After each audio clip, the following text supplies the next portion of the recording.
오늘 하루도 또 말씀으로 시작하는 여러분을 사랑하고 축복합니다. 오늘 말씀 붙드시고 생명의 삶을 사시기 바랍니다. 출애굽기 18장 13절에서 27절 말씀입니다. 우리 교독하도록 하겠습니다. 이튿날 모세가 백성을 재판하느라고 앉아있고 백성은 아침부터 저녁까지 모세 곁에 서 있는지라. 모세의 장인이 모세가 백성에게 행하는 모든 일을 보고 내가 이 백성에게 행하는 이 일이 어찌 됨이니냐. 어찌하여 내가 홀로 앉아 있고 백성은 아침부터 저녁까지 내 곁에 서 있느냐. 모세가 그의 장인에게 대답하되 백성이 하나님께 물으려고 내게로 옴이라. 그들이 일이 있으면 내게로 오나니 내가 그 양쪽을 재판하여 하나님의 율례와 법도를 알게 하나이다. 모세의 장인이 그에게 이르되 내가 하는 것이 옳지 못하도다. 너와 또 너와 함께한 이 백성이 필경 기력이 세하리니 이 일이 내게 너무 중함이라. 내가 혼자 할 수 없으리라. 이제 내 말을 들으라. 내가 내게 방침을 가르치리니 하나님이 너와 함께 계실지로다. 너는 하나님 앞에서 그 백성을 위하여 그 사건들을 하나님께 가져오며 그들에게 율례와 법도를 가르쳐서 마땅히 갈 길과 할 일을 그들에게 보이고 너는 또 온 백성 가운데서 능력 있는 사람들 곧 하나님을 두려워하며 진실하며 불의한 이익을 미워하는 자를 살펴서 백성 위에 세워 천부장과 백부장과 50부장과 10부장을 삼아 그들이 때를 따라 백성을 재판하게 하라. 큰 일은 모두 내게 가져갈 것이요 작은 일은 모두 그들이 스스로 재판할 것이니 그리하면 그들이 너와 함께 담당할 것인즉 일이 내게 쉬우리라.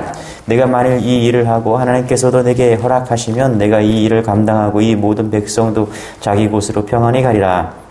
이에 모세가 자기 장인의 말을 듣고 그 모든 말대로 하여 모세가 이스라엘 무리 중에서 능히 있는 사람들을 택하여 그들을 백성의 우두머리 곧 천부장과 백부장과 50부장과 10부장을 삼음해 그들이 때를 따라 백성이 재판하되 어려운 일은 모세에게 가져오고 모든 작은 일은 스스로 재판하더라. 같이 읽겠습니다. 모세가 그의 장인을 보내니 그가 자기 땅으로 가니라. 아멘. 여러분 사도행전 7장 37절에 38절에 보면 성경은 광야를 순례하던 이 이스라엘 백성들, 이 한 무리의 백성들과 지도자 모세를 이렇게 정의합니다. 제가 읽어드릴게요. 이스라엘 자손에 대하여 하나님이 너희 형제 가운데서 나와 같은 선지자, 예수를 말하는 것, 예수를 세우리라 하던 자가 곧 이 모세라. 시내산에서 말하던 그 천사와 우리 조상들과 함께 광야 교회에 있었고 또 살아있는 말씀을 받아 우리에게 주던 자가 이 사람이라. 다시 말하면 사도행전 7장 37절에서 말하는 것은 성경은 광야를 순례하던 이 이스라엘 백성들을 하나의 무리, 그 교회라고 말하고 있었다는 것이죠. 이 교회의 지도자가 모세였다. 이렇게 말합니다. 그리고 이 모세는 바로 하나님의 말씀으로 예수를 증거하고 있었다. 이렇게 사도행전 7장에서 말씀하고 있습니다.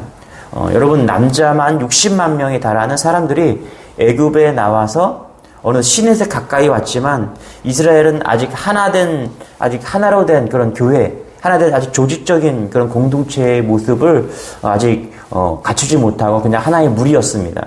자, 이렇게 조직화되지 않은 군중 상태의 이스라엘, 다시 말하면 사도행전 7장의 말씀을 빌리면 이 교회, 아직 조직화되지 않은 그 무리 같은 교회, 이스라엘을 이끌고 다스리는 것, 아무리 모세가 헌신한다고 해도 쉽지 않았다는 것이죠. 그래서 하나님은 이 교회 공동체, 모세의 장인 이들을 통해서 이스라엘 교회를 하나님의 공동체로 조직화하는 일을 오늘 말씀하고 있습니다.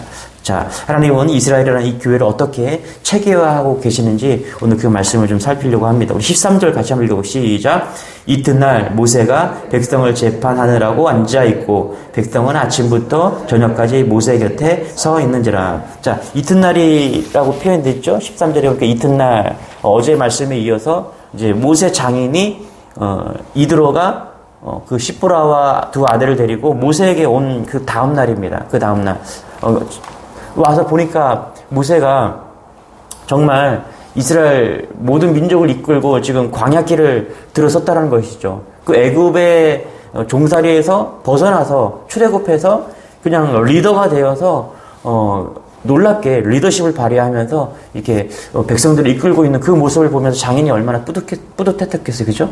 와, 그래. 뭐 저렇게 간다고 하더니 진짜 그 말이 사실이었네. 이렇게 막 뿌듯했을 겁니다. 그래서 밤새도록 그 모세의 간증을 듣고 이제 장인 이드로가 이방 좀비였는데 하나님을 영접합니다. 그래서 예배하고 떡 교제를 나누고 그 다음날 됐습니다. 그 다음날 모세가 아침부터 저녁까지 모세가 하루 종일 재판하는 것을 보게 된 것이죠. 14절 같이 한번 볼게요. 시작. 모세의 장인이 모세가 백성에게 하는 모든 일을 보고 이르되 내가 이 백성에게 행하는 이 일이 어찌 됨이냐 어찌하여 내가 홀로 앉아있고 백성은 아침부터 저녁까지 내 곁에 서 있느냐. 그리고 18절에 그는 정확하게 모세의 상태를 진단합니다. 18절 시작. 너와 함께한 이 백성이 필경 기력이 쇠하리니 일이 내게 너무 중함이라 내가 혼자 할 수 없으리라. 이게 보니까 하루 종일 모세가 아침부터 저녁까지 이제 재판하는 것을 보면서 뭐라고 그래요? 기력이 쇠했다. 이것이 뭐라고? 탈진한 모습이 있다. 이렇게 이야기를 하고 있다는 것이죠. 모세가 하루 종일 이스라엘 백성들을 섬김을 통해서 한 가지 장애가 발생했어요. 그게 뭡니까? 번아웃. 탈진했다. 오늘 본문에 보니까 모세의 장애는 모세의 사역에 이런 탈진의 위기를 보게 되는 것입니다. 여러분, 이스라엘 백성들이 르비딤에 머무는 동안에 백성들 사이에는 많은 재판이 필요했겠죠. 200만 명이나 되는 그런 사람들이 모여 있었기 때문에 여러 가지 문제들이 생겼을 것입니다. 그래서 모세는 과도한 재판에 매달리게 되었고 스스로 그의 육체적, 정신적 에너지는 고갈되었다. 이렇게 보고 있다는 것이죠. 여러분, 하나님의 사람들에게도요, 탈진은 예외가 아닙니다. 탈진 징후가 생기면 우리가 좋아하는 찬송도 이런 찬송이 생각나요. 뭐냐면 이런 찬양 있죠. 제가 이렇게 좀 힘들 때마다 무거운 짐을 나 홀로 지고 견디다 못해. 그렇죠? 그러니까 너무 사역이 과중되면은 이런 찬양도 생각난다는 것이죠. 자, 그래서 우리는 이 탈진에서 벗어나기 위해서 그럼 어떻게 될까? 모든 사역을 내려놔야 될까? 아니면 장기 휴가를 떠나야 될까? 물론 적절한 휴식이나 이제 휴가가 탈진 해소에 도움이 되는 건 사실입니다. 그러나 그것은 궁극적인 해결책은 아니죠. 그러면 천국 갈 준비를 해야 될까? 그것도 아닙니다. 적어도 모세의 장인은 이렇게 처방을 합니다. 뭐냐면 리더십을 분배해야 된다. 사람을 세워야 된다. 리더십을 세워야 된다. 혼자 하지 말라는 거예요. 사람을 세워서 리더십을 이제 나눠야 된다. 이렇게 이야기를 하고 있는 것이죠. 자, 14절에 보니까 이렇게 말하죠. 어찌하여 내가 홀로 앉아 있느냐. 그렇죠? 이드로의 지혜가 있었던 사람인 것 같아요. 그죠? 내가 어떻게 홀로 앉아 있느냐. 18절 마지막 부분을 주목해 보세요. 이렇게 말합니다. 이 일에 내게 너무 중함이라 내가 혼자 할 수 없으리라. 그렇죠? 그래서 어떻게 하라고 했습니까? 21절에서 22절 같이 한번 읽어볼게요. 시작.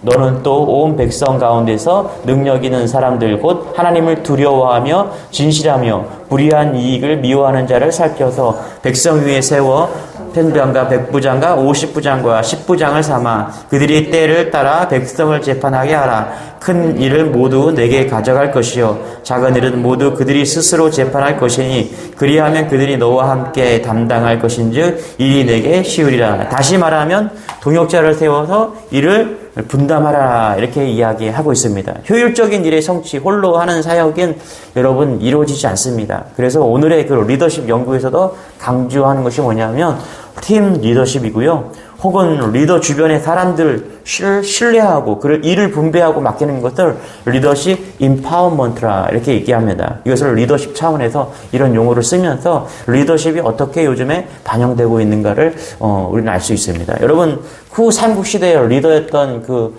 왕건과 여러분 궁의 이야기를 여러분 아실 겁니다. 궁예는 카리스마 있는 그런 사람이었죠.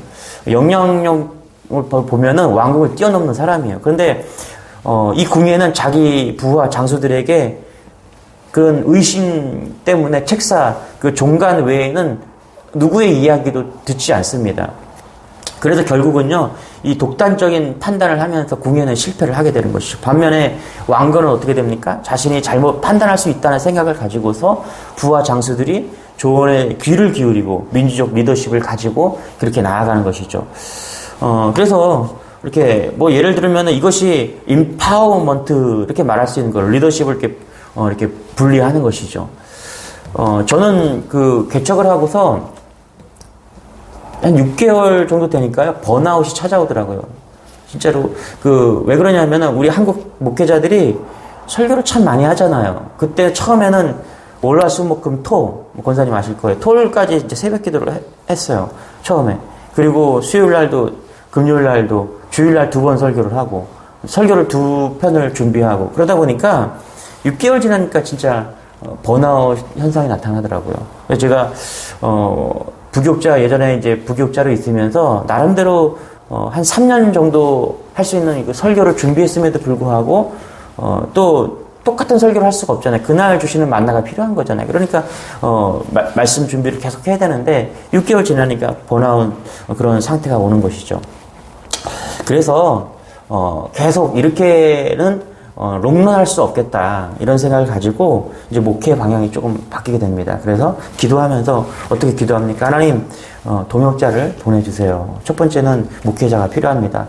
좋은 말씀을 같이 나눌 수 있고 또 리더십을 같이 이렇게 이양할 수 있는, 서로 분배할 수 있는 그런 리더십, 그런 분을 하나님 보내주십시오. 그리고 또 장로님들도, 권사님들도, 집사님들도 보내주십시오. 이 한국 교회를 지금 세워가는 것은 초신자 가지고는 교회를 세워갈 수가 없겠다 이런 생각이 든 거예요.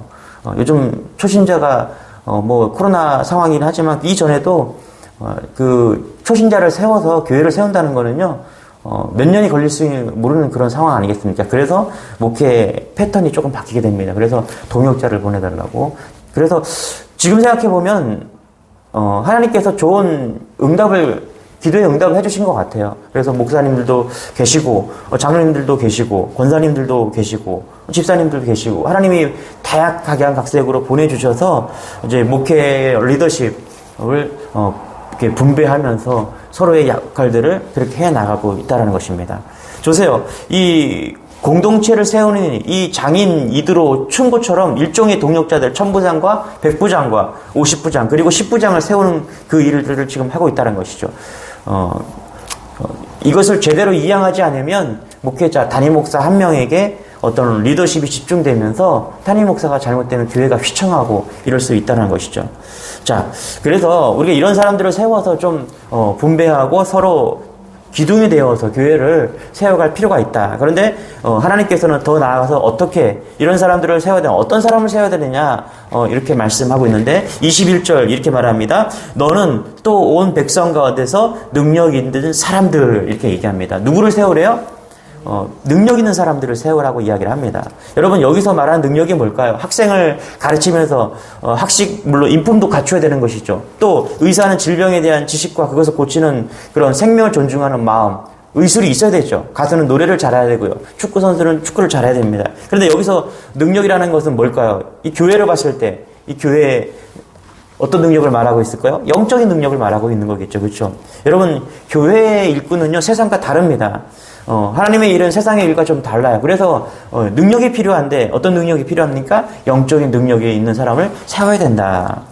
세상 기준과 방법과 목적 그것이 아니라 하나님의 일꾼은 하나님의 일이기 때문에 하나님이 주시는 그 능력을 가진 사람이 그 일을 해나가야 된다라는 것입니다. 그래서 영적인 능력이 있는 사람이 필요하다. 얼마나 많이 배웠느냐, 얼마나 많은 재능이 있느냐, 얼마나 추진력이 있느냐, 얼마나 좋은 대학을 나왔느냐, 자격증이 있느냐, 이런 게 아니라 교회의 리더는 영적인 능력을 가지고 있느냐. 그래서요, 주님의 교회 교육자, 이 중직자들이 저는 기도할 때 이런 영적인 능력이 있기를 소망합니다.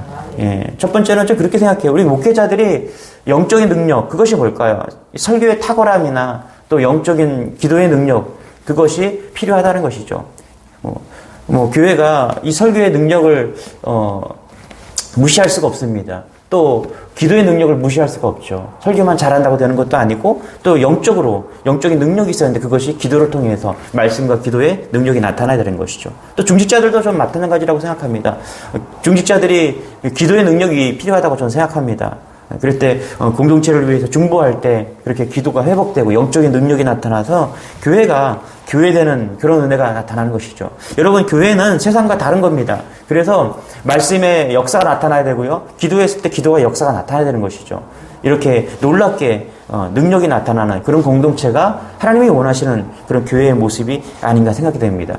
그래서 말씀의 능력, 기도의 능력이 나타날 때 선교하게 되고요. 이웃을 섬기게 되고요. 전도하게 되고 그런 부수적인 그런 일들이 이렇게 열매를 맺게 되는 것이죠. 그래서 우리가 잊지 말아야 될 것은 말씀과 기도의 능력이 있는 교회, 그것이 능력의 교회다. 그래서 능력 있는 그게 능력 있는 존재를 그런 사명 있는 자를 세울 때 그렇게 교회가 세워져 간다는 것이죠. 이렇게 기도해 주시는 여러분 되시길 바랍니다. 주님의 교회를 놓고 기도할 때 그렇게 능력 있는 그런 영적인 능력이 있는 그런 리더자들이 세워질 수 있도록 여러분 기도해 주시기 바랍니다. 두 번째는 어떤 사람을 세워야 되는가? 우리가 하나님의 일을 잘 감당하기 위해서 능력이 있어야 되지만 중요한 건 뭐냐면 어떤 능력? 하나님을 두려워하면서 그 능력이 되어야 하는 것이죠. 자, 하나님을 경외해야 된다. 21절에 보니까 너는 또 온 백성 가운데 능력 있는 사람들 곧 하나님을 두려워하며 이렇게 이야기합니다. 하나님을 두려워하며. 여러분, 하나님의 일을 잘하려면요. 먼저 하나님을 잘 두려워하고 경외해야 됩니다. 믿음하려 나가. 능력이 있는데 하나님을 경외하지 않는다. 그렇죠? 안 되겠죠. 아이들을 좀 보세요, 여러분. 어른 공경하는 마음이 없으면 어떻게 됩니까, 여러분? 제 마음대로 하죠. 그렇지 않아요? 야단을 쳐도 꿈쩍도 안 해요. 이 교육이 안 된 아이들이 그렇잖아요. 교육이 잘 된 아이들은 뭐 잘못하는 거 있으면 야단을 치면은 그 즉시 어른의 말이기 때문에 이게 수정을 합니다. 그런데 야단을 쳐도 꿈쩍도 안 하는 아이들이 있어요. 들은 채 만채 하는 그런 아이들이 있어요. 물론 다 그런 것은 아니지만 요즘 젊은 세대들이 어른을 공경하지 않는 그런 아이들이 참 많습니다. 그래서 어른이 야단을 쳐도 콧방귀도 안 끼고 도리어 대들기도 하고. 여러분, 하나님을 경외하는 사람도 마찬가지입니다. 하나님을 두려워하지 않는 사람, 죄를 짓고도 태평하고요. 마음에 가책이 없고요. 하나님을 경외하지 않는데 어떻게 교회를 온전히 섬길 수가 있겠습니까? 그래서 첫 번째는 하나님을 경외하는 거, 이거 가장 큰 이슈가 된다는 것입니다. 이런 능력, 하나님을 경외하는 그런 리더들이 세워지기를 소망합니다. 그 무엇보다도 하나님을 온전히 경외할 때 겸손과 순종의 삶이 이루어지는 것이죠. 두 번째로 뭐라고 얘기합니까? 여기 보니까 진실해야 된다 이야기를 합니다. 여러분, 진실해야 된다. 오늘날 우리 믿음의 사람들이 세상으로부터 신뢰받지 못하는 이유가 진실하지 못하기 때문에 그런 거죠. 진실하다는 것은 다시 말하면 거룩하지 못하기 때문에 지금 교회가 이렇게 어려움을 겪고 있다라고 보는 것이죠. 우리가 똑똑하지 못해서가 아니죠, 여러분. 교회가 복을 받지 못해서가 아니에요. 교회의 모습이 아름답지 못해서가 아니에요. 심지어 교회가 봉사하지 않아서도 아닙니다. 여러분, 왜 그러면 우리가 이렇게 교회가 세상으로부터 지탄을 받고 있냐? 진실하지 않기 때문에 그래요. 거룩하지 못하기 때문에. 예수 믿는 저 사람 보증수표 딱 이런 얘기를 들어야 되는 것이죠. 진실한 그것이 능력이 될 수 있다는 것입니다, 여러분. 우리들이 주님 앞에 섰을 때 착하고 충성된 종, 이 말을 듣기 위해서는 오늘 우리 삶의 자리에서 뭐라고요? 진실함으로 무장해야 된다라는 것을 잊지 마시기 바랍니다. 저는 우리 주님의 교회 성도들이 얼마나 많이 계속 얘기하지만 얼마나 많이 모이느냐, 그것이 중요한 것이 아니라 지금 모여있는 우리만 진실해도요, 우리가 거룩해도요, 변화가 일어납니다. 그냥 말씀 듣고 그냥 이 땅에서 그런 복을 누리며 사는 그 존재를 끝나는 것이 아니라 진실하게 하나님 앞에서 그 역할을 감당하면서 세상에서 내 주위의 사람들에게, 그런 이웃들에게 그렇게 복음으로 살아갈 때 놀라운 변화가 일어난다고 생각합니다. 아무리 미디어에서 교회를 욕하고 그래도 내 주위에 있는 이 지역만큼은 우리가 그것을 믿음으로 영적으로 사수할 수 있는 것이죠. 이런 은혜가 있기를 소망합니다. 종교 마틴 루터는 이런 말을 했어요. 우리가 꼭 살아야 할 필요는 없으나 진실해야 될 필요는 있다. 우리가 천국 가는데 꼭 살아야 될 필요는 없다. 그런데 진실해야 될 필요가 있다. 우리가 꼭 건강할 필요는 없을지는 몰라도 진실해야 될 필요가 있다. 우리가 다 성공하고 부자가 될 필요는 없을지는 몰라도 진실해야 된다. 주님 앞에 서는 그날까지 진실한 모습으로 살기 위해서 우리가 노력해야 된다는 것입니다. 이런 일꾼들이 세워지는 교회들이 다 되기를 소망합니다. 할렐루야. 말씀해준 교회를 결론을 이런 거예요. 오늘 이 조직은요, 이스라엘이라는 그 민족교회가 광야를 헤쳐나갈 수 있었던 근간이 됩니다. 오늘 이 세움을 통해서 이스라엘 민족이 하나의 교회로 그렇게 기둥처럼 잘 세워지는 놀라운 은혜가 있는 것이죠. 저는 이드로라는 이 지혜를 가진 노인이 이 노인의 제안과 그리고 그 제안을 가감없이 받아들이는 모세의 그 조언을 수용하는 그 마음, 듣는 마음, 그것이 교회를 든든하게 세워줬다라고 생각합니다. 제안과 수용의 그 하모니가 이루어져서 이 이스라엘 민족이 세워지는 놀라운 은혜가 있었다라는 것이죠. 저는 이런 소통과 또 그런 겸손이 교회를 든든하게 세워져 가고 그럼을 통해서 믿음이 있고 하나님을 경외하는 진실한 일꾼들이 세워질 수 있다고 봅니다. 그러면서 오늘 주님의 교회를 놓고 이렇게 기도하기를 원합니다. 하나님, 제안과 수용을 그런 하모니를 이루어서 교회가 든든히 세워지고 또 하나님을 겸허하게 또 믿음으로 나아가고 진실하게 하나님 앞에 세워져가는 든든한 일꾼들이 세워져가는 그런 주님의 교회가 될 수 있도록 오늘 기도해 주시고 또 여러분들이 교회를 놓고 기도하실 때 그렇게 기도해 주시기를 소망합니다. 기도하겠습니다. 하나님, 오늘 말씀을 통해서 이스라엘 민족, 이스라엘 광야 교회가 어떻게 세워져 가는가를 우리는 보게 됩니다. 하나님께서 리더십을 나눔으로 인해서 많은 사람들을 또 하나님 뜻 가운데 치리하고 나아갈 수 있도록 그렇게 이들을 통해서 지혜를 허락하셨습니다. 하나님, 수용하고 또 제안의 그 수용함 하모니를 이루면서 교회를 아름답게 세워가는 그 모습을 통해서 우리가 또 우리 주님의 교회도 그렇게 세워져 가고 성숙해져 가기를 소망합니다. 하나님, 함께하여 주시고 은혜를 더하여 주셔서 우리 공동체가 주님 안에서 아름답게 하나님을 경외하면서 나아가는 진실한 공동체가 될 수 있도록 은혜를 더하여 주옵소서. 특별히 하나님 목회자들과 또 중직자들을 하나님께서 세우셨사오니 그들에게 능력과 또 하나님을 경외하는 마음과 진실한 마음을 주셔서 늘 삶 가운데 또 교회 안에서 승리할 수 있는 우리 모두가 될 수 있도록 은혜를 더하여 주옵소서. 감사드리며 예수님의 이름으로 기도드리옵나이다. 아멘. 말씀을 붙드시고 또 교회를 위해서 또 여러분의 또 오늘 삶을 위해서 우리 주의 한번 해주고 기도하겠습니다. 주여.